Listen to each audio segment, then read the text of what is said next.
Dina Rahmanika, NPM 1618001431 dari Prodi S1 Farmasi A, kelompok B semester 5.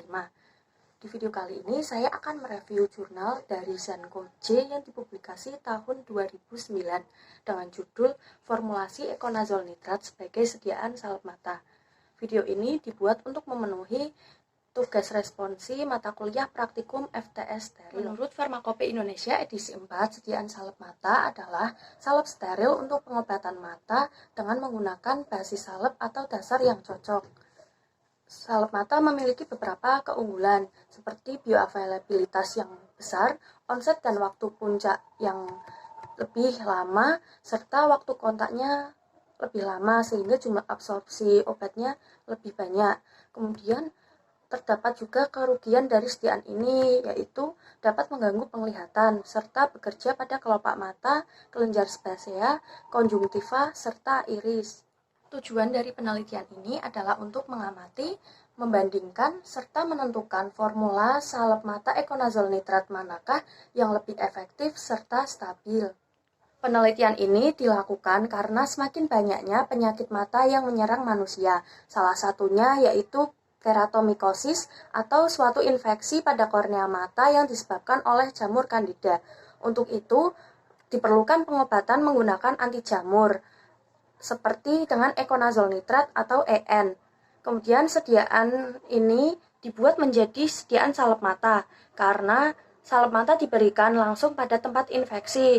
Kemudian EN atau Econazole Nitrat juga sedikit larut dalam air, namun sangat larut dalam metanol sehingga akan lebih stabil jika dibuat menjadi sediaan salep mata daripada sediaan yang lainnya. Hal yang akan diteliti pada penelitian ini adalah efektivitas dari dua macam formula yang digunakan. Formula tersebut dapat dilihat pada gambar di samping. Formula A mengandung 1 gram Econazole Nitrat dan formula B mengandung 2 gram Econazole Nitrat. Basis yang digunakan adalah campuran parafin cair dan adepselanae.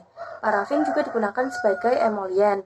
Kemudian adepselanae berwarna kuning sehingga dikehendaki agar tidak mengganggu penglihatan bagi penggunanya. FMA atau fenyl merkuri asetat digunakan sebagai pengawet untuk mencegah terjadinya pertumbuhan mikroba pada sediaan.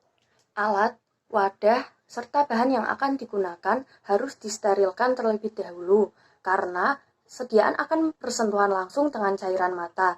Selain itu, juga untuk menghindari adanya mikroba yang menyebabkan iritasi, infeksi, atau bahkan kebutaan.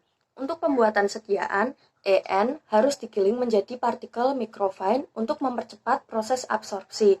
Kemudian, pada EN ditambahkan campuran basis serta bahan lainnya. Setelah itu dihomogenkan dan sediaan dikemas untuk dilakukan pengujian. Pengujian yang pertama yaitu penentuan absorbansi dengan spektrofotometer UV. Caranya yaitu dengan membuat kurva kalibrasi EN dalam metanol dengan variasi konsentrasi 0, 20, 40, 60, 80, dan 100 mg per 100 ml. Kemudian diperoleh hasil grafik sebagai berikut. Grafik ini menggambarkan kurva yang naik. Artinya, semakin besar konsentrasi larutan kurva, maka akan semakin besar pula nilai absorbansinya. Kemudian juga dilakukan penentuan absorbansi pada Econazole Nitrat antara larutan sampel uji dan juga larutan sampel referensi. Sampel uji dibuat dari 5 gram sediaan, sedangkan sampel referensi dari 50 mg Econazole Nitrat, yang masing-masing dilarutkan dengan metanol hingga 100 ml. Pengujian yang kedua yaitu studi in vitro aktivitas anti jamur. Pengujian dilakukan dengan cara menginokulasikan media nutrien agar atau NA dengan jamur jenis Candida. Kemudian sediaan dioleskan pada media NA. Hasilnya diperoleh gambar sebagai berikut. Gambar sebelah kanan saya merupakan gambar aktivitas in vitro pada formula A, sedangkan gambar di sebelah kiri saya merupakan pada formula B. Keduanya menunjukkan aktivitas penghambatan terhadap pertumbuhan jamur Candida. Hal ini sesuai dengan referensi yang menyatakan bahwa EN aktif terhadap jamur spesies Candida. Sediaan formula A kemudian dipilih untuk pengujian selanjutnya. Hal ini karena konsentrasi EN-nya lebih rendah, namun aktivitas yang diberikan sama seperti formula B. Formula A, kemudian dilakukan pengamatan lanjutan. Pengamatan yang pertama yaitu terhadap pengaruh cahaya. Tujuannya adalah untuk mengetahui pengaruh cahaya terhadap laju hidrolisis pada sediaan formula A. Caranya yaitu dengan memasukkan sediaan dalam wadah bening dan wadah gelap pada suhu kamar selama 2 bulan. Hasil pengujiannya dapat dilihat pada grafik berikut ini. Pada grafik ini, sediaan formula A yang disimpan dalam wadah bening ditunjukkan dengan grafik yang menurun. Artinya, semakin lama sediaan disimpan dalam wadah bening, maka jumlah persentase EN dalam sediaan akan berkurang. Sedangkan dalam wadah gelap, grafiknya datar atau tetap stabil.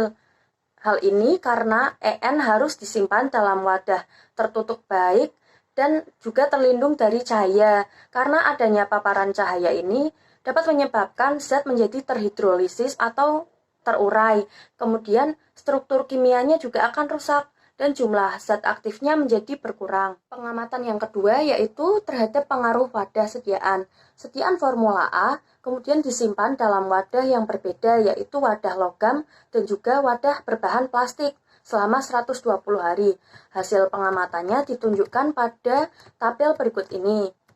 Dari tabel ini dapat diketahui bahwa penggunaan wadah plastik maupun wadah logam tidak berpengaruh terhadap jumlah persentase EN yang tersisa pada sediaan. Pengamatan selanjutnya yaitu terhadap stabilitas sediaan dalam kondisi yang dipercepat. Tujuannya adalah untuk mengetahui laju degradasi EN dalam formula A terhadap waktu penyimpanan. Caranya yaitu dengan menggunakan sampel formula A yang diinkubasi dalam oven pada suhu 40, 50, serta 60 derajat Celcius selama 120 hari. Kemudian diperoleh hasil pengamatan berikut ini. Dari grafik tersebut dapat diketahui bahwa sediaan formula A mengikuti kinetika reaksi orde 1 karena grafik yang dihasilkan berupa garis lurus. Selanjutnya dilakukan penentuan konstanta laju degradasi atau K pada temperatur yang berbeda yang dihitung dari kemiringan garis, kemudian dibuat menjadi tabel ini. Untuk menentukan tanggal kadaluarsa atau T10% pada suhu 25 derajat, maka dibuat plot Arrhenius berdasarkan tabel yang dibuat sebelumnya. Penentuan tanggal kadaluarsa dapat dihitung dengan menggunakan rumus berikut ini. Dari rumus tersebut diperoleh tanggal kadaluarsa yaitu sekitar 2,19 tahun. Artinya, sediaan akan tetap efektif dan keamanannya dapat terjamin untuk digunakan dalam waktu 2,19 tahun setelah produk tersebut diproduksi. Dari penelitian yang telah dilakukan, dapat disimpulkan bahwa sediaan salep mata ekonazol nitrat yang telah dibuat, baik itu formula A maupun formula B, dapat menghambat pertumbuhan jamur kandida. Namun formula A lebih dipilih karena konsentrasinya lebih rendah, namun aktivitasnya dalam menghambat pertumbuhan jamur kandida itu sama dengan formula B. Sediaan salep mata ekonazol nitrat ini harus disimpan dalam wadah yang tertutup baik, gelap, serta terlindung dari cahaya, karena EN dapat mengalami penguraian. Kemudian waktu kadaluarsa dari sediaan salep mata A ini adalah selama 2,19 tahun. Demikian yang dapat saya sampaikan. Apabila ada kesalahan atau kekurangan, saya mohon maaf. Terima kasih. Wassalamualaikum warahmatullahi wabarakatuh.